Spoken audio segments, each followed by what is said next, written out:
एक दिन राजा शिकार खेलने वन को गए हुए थे तो रानी महल में अकेली थी। उसी समय बृहस्पति देव साधु वेश में राजा के महल में भिक्षा के लिए गए और भिक्षा मांगी। रानी ने भिक्षा देने से इनकार किया और कहा, हे साधु महाराज, मैं तो दान पुण्य से तंग आ गई हूँ। मेरा पति सारा धन लुटाते रहते हैं। मेरी इच्छा है कि हमारा धन नष्ट हो जाए, फिर न रहेगा, बांस न बजेगी बांसुरी। साधु ने कहा, देवी तुम तो बड़ी विचित्र हो। धन संतान तो सभी चाहते हैं, पुत्र और लक्ष्मी तो पापी के घर भी होने चाहिए। यदि तुम्हारे पास अधिक धन है तो भूखों को भोजन दो, प्यासों के लिए प्याऊ बनवाओ, मुसाफिरों के लिए धर्मशालाएं खुलवाओ, जो निर्धन अपनी कुंवारी कन्याओं का विवाह नहीं कर सकते उनका विवाह करा दो। ऐसे और कई काम हैं जिनके करने से तुम्हारा यश लोक परलोक में फैलेगा। परंतु रानी पर उपदेश का कोई प्रभाव न पड़ा। वह बोली, महाराज आप मुझे कुछ न समझाएं, मैं ऐसा धन नहीं चाहती जो हर जगह बांटती फिरूं। साधु ने उत्तर दिया, यदि तुम्हारी ऐसी इच्छा है तो तथास्तु। तुम ऐसा करना कि बृहस्पतिवार को घर लीपकर पीली मिट्टी से अपना सिर धोकर स्नान करना, भट्टी चढ़ाकर कपड़े धोना। ऐसा करने से आपका सारा धन नष्ट हो जाएगा। इतना कहकर वह साधु महाराज वहां से आलोप हो गए। साधु के अनुसार कही बातों को पूरा करते हुए रानी को केवल 3 बृहस्पतिवार ही बीते थे कि उसकी समस्त धन संपत्ति नष्ट हो गई। भोजन के लिए राजा का परिवार तरसने लगा। तब एक दिन राजा ने रानी से बोला कि हे रानी, तुम यहीं रहो, मैं दूसरे देश को जाता हूँ, क्योंकि यहाँ पर सभी लोग मुझे जानते हैं, इसलिए मैं कोई छोटा कार्य नहीं कर सकता। ऐसा कहकर राजा परदेश चला गया। वहां वह जंगल से लकड़ी काट कर लाता और शहर में बेचता। इस तरह वह अपना जीवन व्यतीत करने लगा। इधर राजा के परदेश जाते ही रानी और दासी दुखी रहने लगी। एक बार जब रानी और दासी को 7 दिन तक बिना भोजन के रहना पड़ा तो रानी ने अपनी दासी से कहा, हे दासी, पास ही के नगर में मेरी बहन रहती है, वह बड़ी धनवान है, तू उसके पास जा और कुछ ले आ, ताकि थोड़ी बहुत गुजर बसर हो जाए। दासी रानी की बहन के पास गई। उस दिन गुरुवार था और रानी की बहन उस समय बृहस्पतिवार व्रत की कथा सुन रही थी। दासी ने रानी की बहन को अपनी रानी का संदेश दिया, लेकिन रानी की बड़ी बहन ने कोई उत्तर नहीं दिया। जब दासी को रानी की बहन से कोई उत्तर नहीं मिला तो वह बहुत दुखी हुई और उसे क्रोध भी आया। दासी ने वापस आकर रानी को सारी बात बता दी। सुनकर रानी ने अपने भाग्य को कोसा। उधर रानी की बहन ने सोचा कि मेरी बहन की दासी आई थी, परंतु मैं उससे नहीं बोली, इससे वह बहुत दुखी हुई होगी। कथा सुनकर और पूजन समाप्त करके वह अपनी बहन के घर आई और कहने लगी, हे बहन, मैं बृहस्पतिवार का व्रत कर रही थी, तुम्हारी दासी मेरे घर आई थी, परंतु जब तक कथा होती है तब तक न तो उठते हैं और न ही बोलते हैं, इसलिए मैं नहीं बोली। कहो दासी क्यों गई थी? रानी बोली, बहन तुमसे क्या छिपाऊं, हमारे घर में खाने तक को अनाज नहीं था। ऐसा कहते कहते रानी की आंखें भर आईं। उसने दासी समेत पिछले 7 दिनों से भूखे रहने तक की बात अपनी बहन को विस्तारपूर्वक सुना दी। रानी की बहन बोली, देखो बहन, भगवान बृहस्पतिदेव सबकी मनोकामना को पूर्ण करते हैं। देखो, शायद तुम्हारे घर में अनाज रखा हो। पहले तो रानी को विश्वास नहीं हुआ, पर बहन के आग्रह करने पर उसने अपनी दासी को अंदर भेजा तो उसे सचमुच अनाज से भरा एक गड्ढ मिल गया। यह देखकर दासी को बड़ी हैरानी हुई। दासी रानी से कहने लगी, हे रानी, जब हमको भोजन नहीं मिलता तो हम व्रत ही तो करते हैं, इसलिए क्यों न इनसे व्रत और कथा की विधि पूछ ली जाए, ताकि हम भी व्रत कर सकें। तब रानी ने अपनी बहन से बृहस्पतिवार व्रत के बारे में पूछा। उसकी बहन ने बताया, बृहस्पतिवार के व्रत में चने की दाल और मुनक्का से विष्णु भगवान का केले की जड़ में पूजन करें तथा दीपक जलाएं, व्रत कथा सुने और पीला भोजन ही करें, इससे बृहस्पतिदेव प्रसन्न होते हैं। व्रत और पूजन विधि बताकर रानी की बहन अपने घर को लौट गई। 7 दिन के बाद जब गुरुवार आया तो रानी और दासी ने व्रत रखा, घुड़साल में जाकर चना और गुड़ लेकर आईं, फिर उसे केले की जड़ तथा विष्णु भगवान का पूजन किया। अब पीला भोजन कहाँ से आए, इस बात को लेकर दोनों बहुत दुखी थे। चूंकि उन्होंने व्रत रखा था इसलिए बृहस्पतिदेव उनसे प्रसन्न थे, इसलिए वे एक साधारण व्यक्ति का रूप धारण कर 2 थालों में सुंदर पीला भोजन दासी को दे गए। भोजन पाकर दासी प्रसन्न हुई और फिर रानी के साथ मिलकर भोजन ग्रहण किया। उसके बाद वे सभी गुरुवार को व्रत और पूजन करने लगीं। बृहस्पति भगवान की कृपा से उनके पास फिर से धन संपत्ति आ गई, परंतु रानी फिर से पहले की तरह आलस्य करने लगी। तब दासी बोली, देखो रानी, तुम पहले भी इस प्रकार आलस्य करती थीं, तुम्हें धन रखने में कष्ट होता था, इस कारण सभी धन नष्ट हो गया, और अब जब भगवान बृहस्पति की कृपा से धन मिला है तो तुम्हें फिर से आलस्य होता है। रानी को समझाते हुए दासी कहती है कि बड़ी मुसीबतों के बाद हमने यह धन पाया है, इसलिए हमें दान पुण्य करना चाहिए, भूखे मनुष्यों को भोजन कराना चाहिए और धन को शुभ कार्यों में खर्च करना चाहिए, जिससे तुम्हारे कुल का यश बढ़ेगा, स्वर्ग की प्राप्ति होगी और पितृ प्रसन्न होंगे। दासी की बात मानकर रानी अपना धन शुभ कार्यों में खर्च करने लगी, जिससे पूरे नगर में उसका यश फैलने लगा। बृहस्पतिवार व्रत कथा के बाद श्रद्धा के साथ आरती की जानी चाहिए। इसके बाद प्रसाद बांटकर उसे ग्रहण करना चाहिए। एक दिन राजा दुखी होकर जंगल में एक पेड़ के नीचे आसन जमाकर बैठ गया। वह अपनी दशा को याद करके व्याकुल होने लगा। बृहस्पतिवार का दिन था। एकाएक उसने देखा कि निर्जन वन में एक साधु प्रकट हुए। वह साधु वेश में स्वयं बृहस्पति देवता थे। लकड़हारे के सामने आकर बोले, हे लकड़हारे, इस सुनसान जंगल में तू चिंतामग्न क्यों बैठा है? लकड़हारे ने दोनों हाथ जोड़कर प्रणाम किया और उत्तर दिया, महात्मा जी, आप सब कुछ जानते हैं, मैं क्या कहूँ? यह कहकर रोने लगा और साधु को अपनी आत्मकथा सुनाई। महात्मा जी ने कहा, तुम्हारी स्त्री ने बृहस्पति के दिन बृहस्पति भगवान का निरादर किया है, जिसके कारण रुष्ट होकर उन्होंने तुम्हारी यह दशा कर दी। अब तुम चिंता को दूर करके मेरे कहने पर चलो तो तुम्हारे सब कष्ट दूर हो जाएंगे और भगवान पहले से भी अधिक संपत्ति देंगे। तुम बृहस्पति के दिन कथा किया करो, 2 पैसे के चने मुनक्का लाकर उसका प्रसाद बनाओ और शुद्ध जल से लौटे में शक्कर मिलाकर अमृत तैयार करो। कथा के पश्चात अपने सारे परिवार और सुनने वाले प्रेमियों में अमृत व प्रसाद बांटकर आप भी ग्रहण करो। ऐसा करने से भगवान तुम्हारी सब मनोकामनाएं पूरी करेंगे। साधु के ऐसे वचन सुनकर लकड़हारा बोला, हे प्रभु, मुझे लकड़ी बेचकर इतना पैसा नहीं मिलता जिससे भोजन के उपरांत कुछ बचा सकूं। मैंने रात्रि में अपनी स्त्री को व्याकुल देखा है, मेरे पास कुछ भी नहीं जिससे मैं उसकी खबर मंगा सकूं। साधु ने कहा, हे लकड़हारे, तुम किसी बात की चिंता मत करो। बृहस्पति के दिन तुम रोजाना की तरह लकड़ियां लेकर शहर को जाओ। तुमको रोज से दुगुना धन प्राप्त होगा, जिससे तुम भलीभांति भोजन कर लोगे तथा बृहस्पति देव की पूजा का सामान भी आ जाएगा। इतना कहकर साधु अंतर्ध्यान हो गए। धीरे धीरे समय व्यतीत होने पर फिर वही बृहस्पतिवार का दिन आया। लकड़हारा जंगल से लकड़ी काटकर किसी शहर में बेचने गया। उसे उस दिन और दिन से अधिक पैसा मिला। राजा ने चना गुड़ आदि लाकर गुरुवार का व्रत किया। उस दिन से उसके सभी क्लेश दूर हुए, परंतु जब दोबारा गुरुवार का दिन आया तो बृहस्पतिवार का व्रत करना भूल गया। इस कारण बृहस्पति भगवान नाराज हो गए उस दिन उस नगर के राजा ने विशाल यज्ञ का आयोजन किया तथा शहर में यह घोषणा करा दी कि कोई भी मनुष्य अपने घर में भोजन न बनावे, न आग जलावे, समस्त जनता मेरे यहाँ भोजन करने आवे। इस आज्ञा को जो न मानेगा उसे फांसी की सजा दी जाएगी। इस तरह की घोषणा संपूर्ण नगर में करवा दी गई। राजा की आज्ञानुसार शहर के सभी लोग भोजन करने गए, लेकिन लकड़हारा कुछ देर से पहुंचा, इसलिए राजा उसको अपने साथ घर लेवा ले गए और ले जाकर भोजन करा रहे थे तो रानी की दृष्टि उस खूंटी पर पड़ी जिस पर उसका हार लटका हुआ था। वह वहां पर दिखाई नहीं दिया। रानी ने निश्चय किया कि मेरा हार इस मनुष्य ने चुरा लिया है। उसी समय सिपाहियों को बुलाकर उसको कारागार में डलवा दिया। जब लकड़हारा कारागार में पड़ गया और बहुत दुखी होकर विचार करने लगा कि न जाने कौन से पूर्व जन्म के कर्म से मुझे यह दुख प्राप्त हुआ है, और उसी साधु को याद करने लगा जो कि जंगल में मिला था। उसी समय तत्काल बृहस्पति देव साधु के रूप में प्रकट हुए और उसकी दशा को देखकर कहने लगे, अरे मूर्ख, तूने बृहस्पति देव की कथा नहीं करी, इस कारण तुझे दुख प्राप्त हुआ है। अब चिंता मत कर, बृहस्पतिवार के दिन कारागार के दरवाजे पर 4 पैसे पड़े मिलेंगे, उनसे तू बृहस्पति देव की पूजा करना, तेरे सभी कष्ट दूर हो जाएंगे। बृहस्पति के दिन उसे 4 पैसे मिले। लकड़हारे ने कथा कही। उसी रात्रि को बृहस्पति देव ने उस नगर के राजा को स्वप्न में कहा, हे राजा, तुमने जिस आदमी को कारागार में बंद कर दिया है वह निर्दोष है, वह राजा है, उसे छोड़ देना। रानी का हार उसी खूंटी पर लटका है, अगर तू ऐसा नहीं करेगा तो मैं तेरे राज्य को नष्ट कर दूंगा।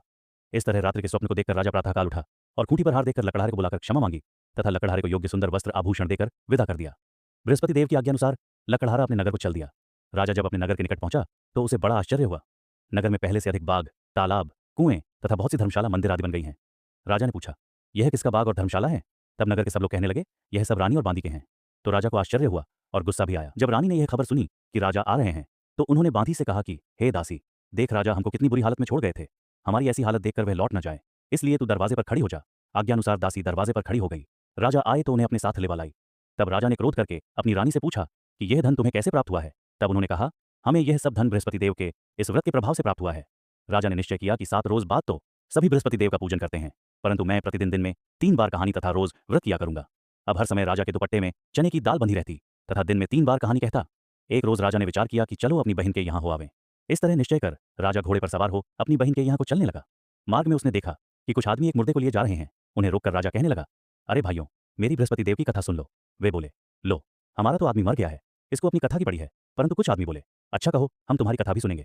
राजा ने दाल निकाली और जब कथा आदि हुई थी कि मुर्दा हिलने लग गया, और जब कथा समाप्त हो गई तो राम राम करके मनुष्य उठकर खड़ा हो गया। आगे मार्ग में उसे एक किसान खेत में हल चलाता मिला। राजा ने उसे देख और उससे बोले, अरे भैया, तुम मेरी बृहस्पतिवार की कथा सुन लो। किसान बोला, जब तक मैं तेरी कथा सुनूंगा तब तक 4 हरैया जोत लूंगा, जा अपनी कथा किसी और को सुनाना। इस तरह राजा आगे चलने लगा। राजा के हटते ही बैल पछाड़ खाकर गिर गए तथा किसान के पेट में बड़ी जोर का दर्द होने लगा। उस समय उसकी मां रोटी लेकर आई। उसने जब यह देखा तो अपने पुत्र से सब हाल पूछा और बेटे ने सभी हाल कह दिया। तो बुढ़िया दौड़ी दौड़ी उस घुड़सवार के पास गई और उससे बोली कि मैं तेरी कथा सुनूंगी, तू अपनी कथा मेरे खेत पर चलकर ही कहना। राजा ने बुढ़िया के खेत पर जाकर कथा कही, जिसके सुनते ही वह बैल उठ खड़ हुए तथा किसान के पेट का दर्द भी बंद हो गया। राजा अपनी बहन के घर पहुंचा। बहन ने भाई की खूब मेहमानी की। दूसरे रोज प्रातःकाल राजा जगा तो वह देखने लगा कि सब लोग भोजन कर रहे हैं। राजा ने अपनी बहन से कहा, ऐसा कोई मनुष्य है जिसने भोजन नहीं किया हो, मेरी बृहस्पतिवार की कथा सुन ले। बहन बोली, हे भैया, यह देश ऐसा ही है कि पहले यहाँ लोग भोजन करते हैं, बाद में अन्य काम करते हैं। अगर कोई पड़ोस में हो तो देखाऊं। वह ऐसा कहकर देखने चली गई, परंतु उसे कोई ऐसा व्यक्ति नहीं मिला जिसने भोजन न किया हो। अतः वह एक कुम्हार के घर गई जिसका लड़का बीमार था। उसे मालूम हुआ कि उनके यहाँ 3 रोज से किसी ने भोजन नहीं किया है। रानी ने अपने भाई की कथा सुनने के लिए कुम्हार से कहा। वह तैयार हो गया। राजा ने जाकर बृहस्पतिवार की कथा कही, जिसको सुनकर उसका लड़का ठीक हो गया। अब तो राजा की प्रशंसा होने लगी। एक रोज राजा ने अपनी बहन से कहा कि हे बहन, हम अपने घर को जाएंगे, तुम भी तैयार हो जाओ। राजा की बहन ने अपनी सास से कहा। सास ने कहा, हाँ चली जा, परंतु अपने लड़कों को मत ले जाना, क्योंकि तेरे भाई के कोई औलाद नहीं है। बहन ने अपने भैया से कहा, हे भैया, मैं तो चलूंगी, पर कोई बालक नहीं जाएगा। राजा बोला, जब कोई बालक नहीं चलेगा तब तुम ही क्या करोगी? बड़े दुखी मन से राजा अपने नगर को लौट आया। राजा ने अपनी रानी से कहा, हम निर्वंशी हैं, हमारा मुंह देखने का धर्म नहीं है और कुछ भोजन आदि नहीं किया। रानी बोली, हे प्रभु, बृहस्पति देव ने हमें सब कुछ दिया है, वह हमें औलाद अवश्य देंगे। उसी रात को बृहस्पति देव ने राजा से स्वप्न में कहा, हे राजा उठ, सभी सोच त्याग दे, तेरी रानी गर्भ से है। राजा की यह बात सुनकर बड़ी खुशी हुई। 9वें महीने में उसके गर्भ से एक सुंदर पुत्र पैदा हुआ। तब राजा बोला, हे रानी, स्त्री बिना भोजन के रह सकती है, पर बिना कहे नहीं रह सकती। जब मेरी बहन आवे तो मुझसे कुछ कहना मत। रानी ने सुनकर हाँ कर दिया। जब राजा की बहन ने यह शुभ समाचार सुना तो वह बहुत खुश हुई तथा बधाई लेकर अपने भाई के यहाँ आई। तभी रानी ने कहा, घोड़ा चढ़कर तो नहीं आई, गधा चढ़ी आई। राजा की बहन बोली, भाभी, मैं इस प्रकार न कहती तो तुम्हें औलाद कैसे मिलती? बृहस्पति देव ऐसे ही हैं, जैसी जिसके मन में कामनाएं हैं सभी को पूर्ण करते हैं। जो सद्भावनापूर्वक बृहस्पतिवार का व्रत करता है एवं कथा पढ़ता है अथवा सुनता है, दूसरों को सुनाता है, बृहस्पति देव उसकी सभी मनोकामना पूर्ण करते हैं। भगवान बृहस्पति देव उसकी सदैव रक्षा करते हैं। संसार में जो मनुष्य सद्भावना से भगवान जी का पूजन व्रत सच्चे हृदय से करते हैं तो उनकी सभी मनोकामनाएं पूर्ण करते हैं।